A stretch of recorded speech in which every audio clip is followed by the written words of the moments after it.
Hey, everybody. I am Rhonda Bayless. I am the Executive Director of the Centers of Wellness for Urban Women, and November is Diabetes Awareness Month. And so I wanted to take a moment and have a conversation with you about my journey in being a diabetic. In 2018, I was diagnosed with diabetes with an A1C of 10. And understand that I was at the doctor's office for pain in my hip. And through conversation with the resident, he had looked at past blood work and decided that I needed an A1C test. Now, please understand that I didn't think I was diabetic. I did not look for symptoms. I was not checking for diabetes. And so I was really surprised when they came back and said, oh my gosh, you are diabetic. You have skipped the pre-diabetic phase. You are diabetic. We now have to get into this mode of you thinking about diabetes and maintaining your health. So how did I feel? Confused. I actually didn't know that anyone in my family had diabetes. I then went home, called my dad and said, hey, does anyone have diabetes in my family? And he let me know that my aunts were diabetic on his side of the family. So I was really surprised, but it also helped me to understand why I was having so much body pain when I had fibromyalgia, if I didn't say that before, and why it was so intense. So my unchecked diabetes was causing even more body pain with the fibromyalgia. Instantly, because I have a good relationship with my provider, we started on a plan. I talked to them about getting a dietitian. I attended some classes around diabetes. I had decided that I didn't want to do a lot of medication. I wasn't at the point of needing insulin, but I really wanted to focus on the lifestyle, right? I really was like, I can do this. I can do this. And so I did it. Like I got my A1C down, I think at that point to 7. That was my goal. She said, get it to 7. I got it to 7 and was trying to get it even lower. And then COVID hit. Now, like everyone, you're behind a computer all the time, right? And so you were just typing away. And I found myself just sitting at a computer day in and day out through COVID. And the weight that I lost, I had gained back, and my A1C went right back to a 10. This time I was like, give me all the medications. What medications do we have? Of course, metformin. There was a couple of other medications. And I was just terrified. I gained a lot of weight and was a little scared because I started to do a little more research and understanding the complications behind untreated or diabetes, heart disease, and nerve damage, and kidney disease, eye damage, and all these things. And I just didn't want those things happening to me, right? And so being a resident, actually the same resident as before, we started talking about Ozempic. And now I know we all are here about Ozempic in terms of weight loss, but it actually is a diabetes medication. And that was our purpose, right? Was this actually really works, and the side effect is weight loss. And so I was like, well, let's do that too. So got on Ozempic. I lost 60 pounds on Ozempic. Sorry, I'm having a hot flash. And lost weight, right? And A1C is coming down, coming back down, coming back down. And then I had a emergency in the hospital. And when I came out, it had not related to my diabetes. But I was even more determined to make sure that my A1C not just got to 7, but got to at least a 5.7 or below, which is a normal range. This comes actually from a diabetes nurse that I had met years ago who really encouraged me not just to try to reach the 7 in my A1C, but to get to that 5.7. And so that has been my goal. I have gotten as low as a 5.2, and right now I'm at a 6.1. And so I'm very close to getting there. And so I just really wanted to uplift the importance of having open, honest conversations with your provider, right? If you're having issues around food addiction, have conversations about insulin resistance, have conversations about any complications you have with moving your body, right? It's easy for a provider to say, go out and work out, right? But if you have some mobility issues that may be more complicated, talk with your provider.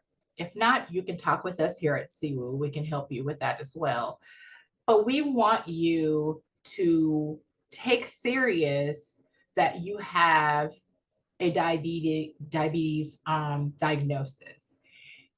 Too many times we think of diabetes in terms of this is just a thing that happens in certain communities and certain people, right? If you're Black, your grandmother has sugar, and so you supposed to have sugar, and that is what it is. And that is not how it is, right? Yes, we know the way that we eat, lots of carbs, lots of sugars, and not moving our bodies is a part of why diabetes is so prevalent here in the United States. And it is difficult, I'm telling you, to make that change in your head, not to eat the carbs, to move more, right? It's hard to start making that switch. But I know I made the decision that I did not want any of the complications that come with being a diabetic, and that I think I can make certain changes in my the way that I eat, the way that I move my body, that can help me in the long term, right? So one of the things that I'm very adamant about doing is using my glucose monitor, right? I know it gets annoying to keep poking your finger, but it's important to know which foods will cause a fluctuation in your blood glucose. You want to learn what pasta does versus rice. If you drink this, because some things don't necessarily jump up. I can eat a donut and it doesn't jump up, but I can eat pasta and it does. If I drink sugar, it's definitely going to jump up. Any level of, it doesn't matter.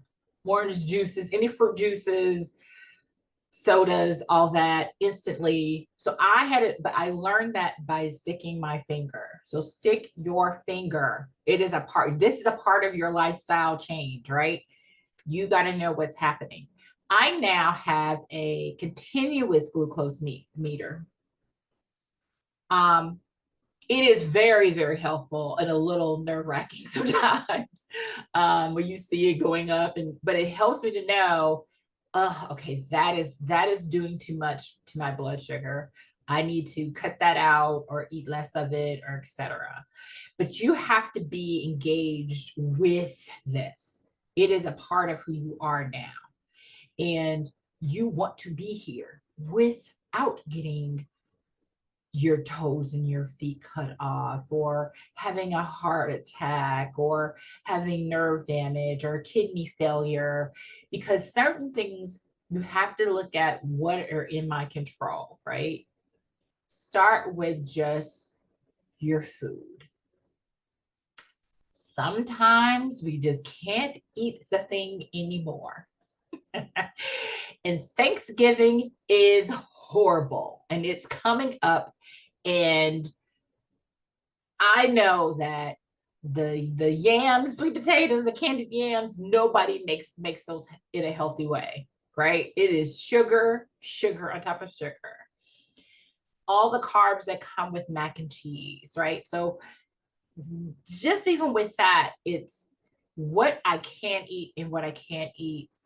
And I want you to take care of yourself.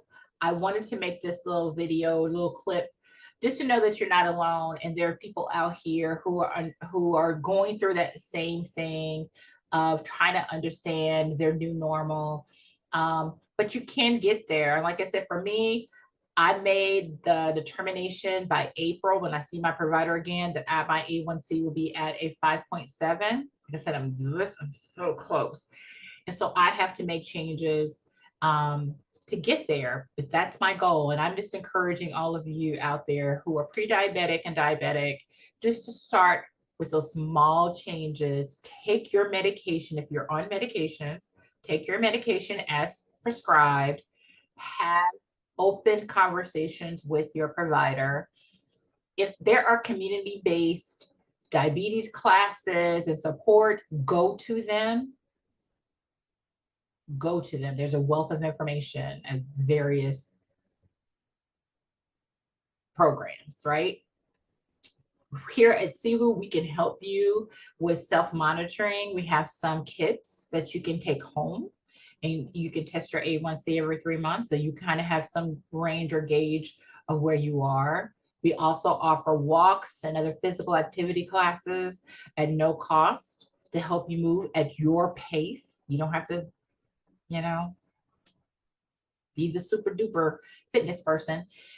But the things that you can do at home, try. YouTube is a great place to start some physical activity. You can walk away the pounds. You can do all kind of little exercises just in your privacy of your own home.